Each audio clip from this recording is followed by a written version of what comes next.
So we've discussed how the neoliberal capitalist paradigm, the stealing by the rich from the poor, but using nice language, at least they took us to dinner first kind of mentality, that kind of thing,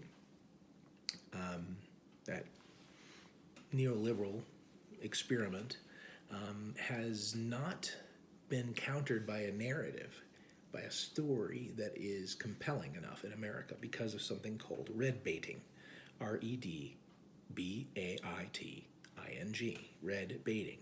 And it's kind of a reaction, a gut level reaction to the ideas of socialism, communism, and Marxism. Now, these are not perfect systems. There is no perfect system that involves people. I heard it said once that Christianity is a perfect system until you involve people. I've heard the same thing said about capitalism. I've heard the same thing said about socialism. In fact, the person who said that about socialism is the guy who came up with its foundational ideas, Karl Marx, back in the 1800s. He said, you know, my system of ideology is perfect until people get involved. And so, which is fine. It's actually a dark sense of humor. Humans and our variety make any system being perfect almost impossible to occur. There's too much variation, too much improvisation, too much misinterpretation in our consciousnesses, collectively speaking, all of us put together, to really, truly have a system that is completely unified.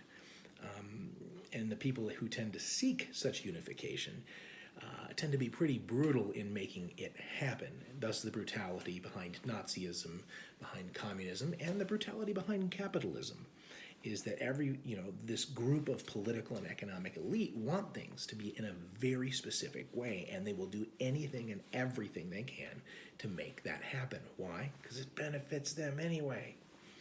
And so this competing narrative of Marxism, which is very, very accurate in analyzing capitalism. And, Marx couldn't have even imagined neoliberal capitalism of the last 40 years. He was around in the 1850s, spoiler, and he's died since then. But he had these ideas about capital that turned out to be pretty true. But even those ideas are falling short of describing just how crazy and how fundamentalist our ideas about making money in this nation have become. We get people who are making $15 an hour now, actively fighting against the minimum wage being raised to $15 an hour for other people. Why? Well, I've worked really hard to get to $15 an hour. Well, hold on. Instead of fighting against the people whose pay will go up, why don't you fight as a group to increase your pay? Crazy idea, right? Well, this Marxist set of ideas, which is very complicated, it's some of the hardest reading I've ever done, is basically saying that capitalism is a revolutionary force. It is a group of ideas and practices that take the efforts of people at the bottom, the workers, and sucks it all up into the gaping mouths of the people who are capitalists, the ones who own the factories, that own the companies, that control the government. I swallowed half of that word.